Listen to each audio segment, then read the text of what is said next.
भरोसा दिलाना चाहता हूं,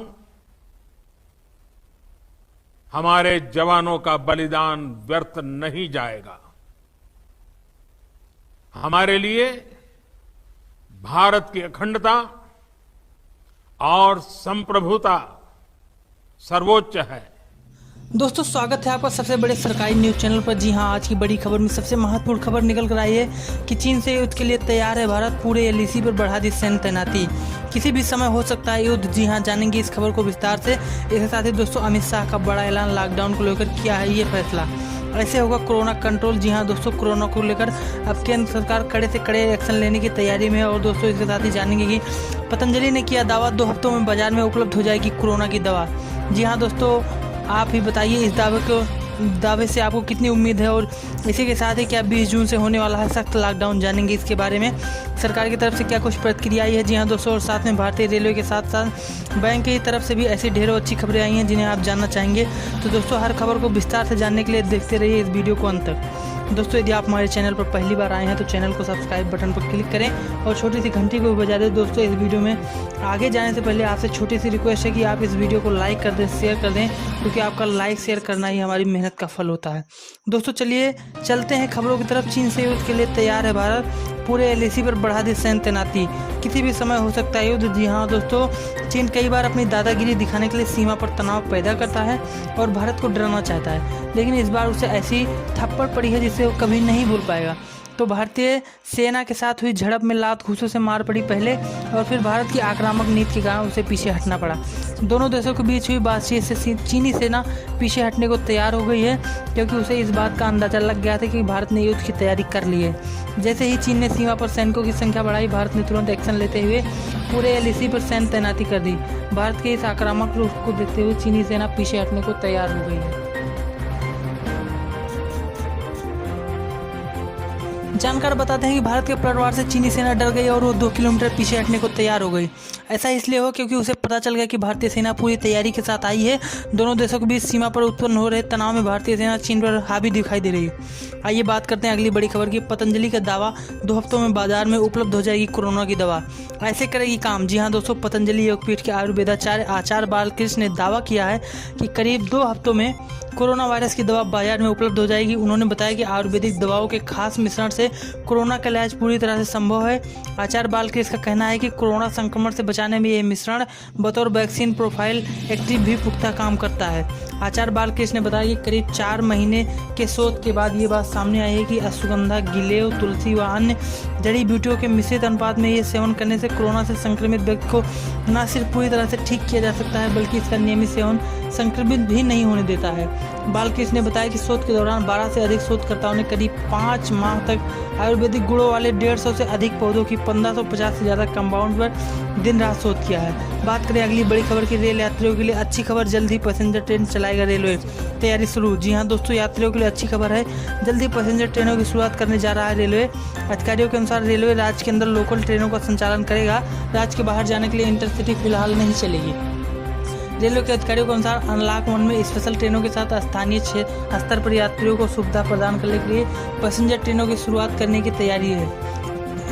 अधिकारियों से प्राथमिकता के आधार पर पैसेंजर ट्रेनों को चलाने के लिए ट्रेनों की सूची मांगी गई है।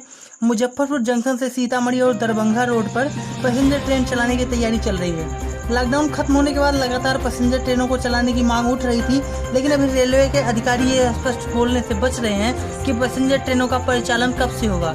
वहीं बात करें अगली बड़ी खबर की। नए नक्शे को संसद में मंजूरी के बाद अपने ही जाल में फंसा नेपाल, भारत को होगा फायदा। जी हाँ दोस्तों, जानकारी के अनुसार अब सवाल ये उठता है कि चीन की राह पर नेपाल सरकार ने नए नक्शे में भारत के जिन इलाकों को अपना बताया है, क्या उनके पास सबूत है कि वो भारत के इन हिस्सों पर दावा ठोक सके। दरअसल नए नक्शों को संसद में पास कराने के बाद नेपाल की सरकार ने एक कमेटी बनाई है, जिसमें कहा गया है कि वो उन डॉक्यूमेंट को तलाशें जो साबित कर सके कि जिन इलाकों पर नेपाल ने दावा किया है वो उनके ही है। नेपाल के इस कदम ने ये साबित कर दिया है कि वह चीन की वजह से भारत से दुश्मनी शुरू कर चुका है। नेपाल के कई एक्सपर्ट और नेताओं का कहना है कि कमेटी बनाना नेपाल के पक्ष को कमजोर करता है। नेपाल के जाने माने कार्टोग्राफर ने एक इंटरव्यू में चुटकी लेते हुए कहा कि नेपाल सरकार के पास पहले से सबूत नहीं थे तो क्यों झूठे दावे किए गए। वहीं पूर्व राजदूत दिनेश भट्ट ने कहा कि टीम बनाने का मतलब ये है कि धोखे घोड़ों के आने से पहले ही अपनी गाड़ी तैयार कर लें।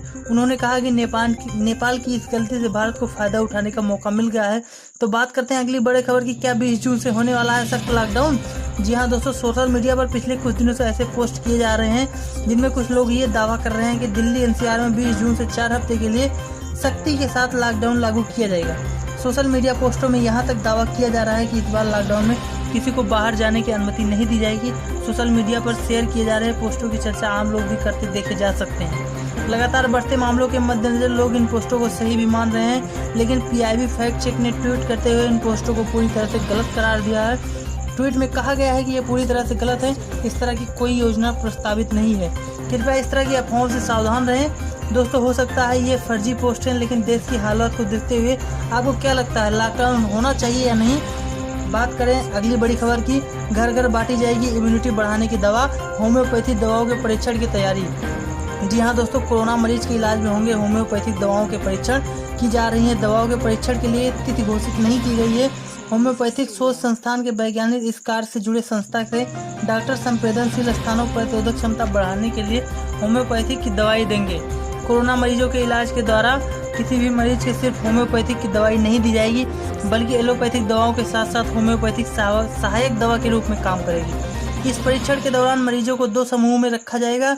एक में ऐसे मरीज होंगे जो सिर्फ एलोपैथिक की दवा लेंगे, दूसरे समूह में एलोपैथिक और होम्योपैथिक दोनों की दवा लेने वाले मरीज होंगे। इसके बाद दोनों मरीजों के स्वस्थ होने की आकलन किया जाएगा। बात करें अगली बड़ी खबर की। अमित शाह का ऐलान, लॉकडाउन को लेकर लिया फैसला, ऐसे होगा कोरोना कंट्रोल। जी हाँ दोस्तों, दिल्ली में कोरोना वायरस के हालात बेकाबू होने के मामले में रविवार को गृह मंत्री अमित शाह ने उच्च स्तरीय बैठक बुलाई थी। सूत्रों के मुताबिक इस मीटिंग में कई बड़े फैसले लिए गए हैं, जिसके बारे में गृह मंत्रालय की जानकारी देगा। सूत्रों के हवालों से पता चला है कि इस बैठक में दिल्ली में दोबारा लॉकडाउन लागू करने का कोई फैसला नहीं लिया गया है। गृह मंत्री अमित शाह के उच्च स्तरीय बैठक में दिल्ली के मुख्यमंत्री अरविंद केजरीवाल, केंद्रीय स्वास्थ्य मंत्री डॉक्टर हर्षवर्धन, एम्स के निदेशक डॉक्टर रणदीप गुलेरिया, दिल्ली के उपराज्यपाल अनिल बैजल समेत गृह मंत्रालय के अन्य अधिकारी शामिल रहे। सूत्रों के मुताबिक बैठक में क्वारंटीन सेंटर में बढ़ाए जाने पर चर्चा किया गया है। इसके साथ ही ये भी स्पष्ट किया गया कि दिल्ली के इलाज में कोई परेशानी नहीं आनी चाहिए, चाहे उनका इलाज दिल्ली सरकार के हॉस्पिटल में किया जाए या केंद्र सरकार के हॉस्पिटल में। आइए बात करें अगली बड़ी खबर की। करोड़ों सेविंग्स खाता धारकों के लिए 20 जून के बाद बदल जाएगा यह जरूरी नियम। जी हाँ दोस्तों, मार्च के अंतिम सप्ताह में पहली बार देश में लॉकडाउन के ऐलान के बाद वित्त मंत्री निर्मला सीतारमण ने करोड़ों बैंक अकाउंट होल्डर्स के लिए खास ऐलान किया था। वित्त मंत्री ने 24 मार्च को प्रेस कॉन्फ्रेंस में बताया कि किसी भी बैंक में सेविंग अकाउंट में 3 महीने के लिए औसत न्यूनतम बैलेंस रखने की अनिवार्यता नहीं होगी। ये अप्रैल, मई और जून के लिए लागू हुआ था।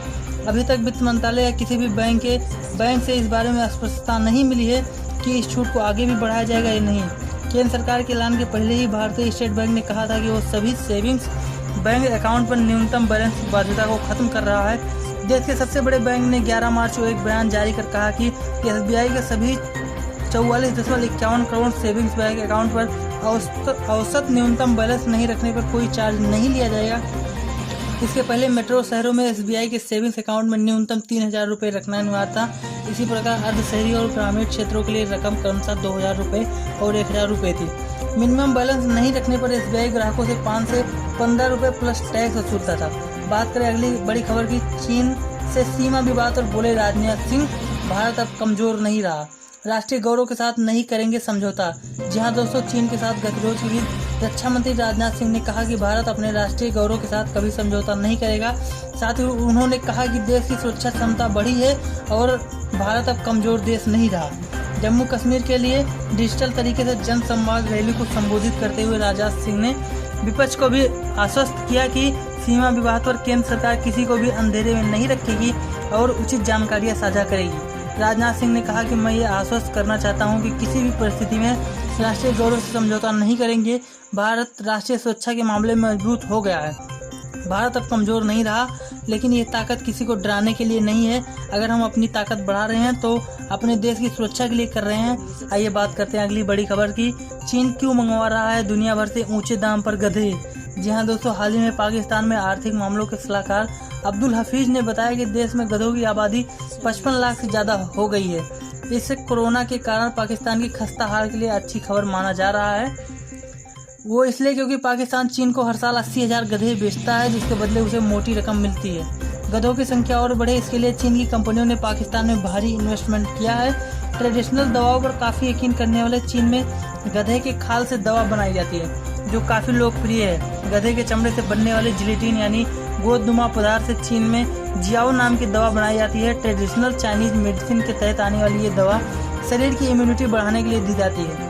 इसके अलावा जोड़ों के दर्द में भी ये कारगर मानी जाती है। रिप्रोडक्टिव सिस्टम में भी गधे के चमड़े से बना जिलेटिन काम आता है और चीन में गधे का मांस भी खाया जाता है। चीन में इस दवा की भारी मांग है। इस दवा का कारोबार लगभग $130 बिलियन का माना जाता है। TCM के तहत आने वाली दूसरी दवाएं भी जानवरों के लिए तैयार होती हैं। दावा किया जाता है सांप, बिच्छू, मकड़ी और कॉकरोच जैसे जीव जंतुओं से बचने वाली इन दवाओं से कैंसर, स्ट्रोक, हार्ट डिजीज और अस्थमा तक का इलाज होता है। तो दोस्तों, ये थी आज की ताज़ा खबरें और महत्वपूर्ण खबरें। उम्मीद करते हैं इस वीडियो से आपकी काफ़ी जानकारियाँ मिली होंगी और आपको ये वीडियो पसंद आई होगी। हम आपसे बदले में सिर्फ यही चाहते हैं कि आप वीडियो को लाइक कर दें और चैनल को सब्सक्राइब कर दें। और अगर आपने अभी तक चैनल को सब्सक्राइब नहीं किया है तो चैनल को जरूर सब्सक्राइब कर दें। वीडियो को देखने के लिए आपका बहुत बहुत धन्यवाद। अगर आप वीडियो को फेसबुक पर देख रहे हैं तो हमारे पेज को लाइक करें। अगर आप यूट्यूब पर देख रहे हैं हमारे चैनल को सब्सक्राइब कर अपना सुझाव कमेंट बॉक्स में जरूर दें। और हाँ दोस्तों, ये जरूर बता दें कि आप किस राज्य से आते हैं, ताकि हम आपके राज्य से जुड़ी खबरें भी शामिल कर सकें। जी हाँ दोस्तों, वीडियो देखने के लिए आपका एक बार बहुत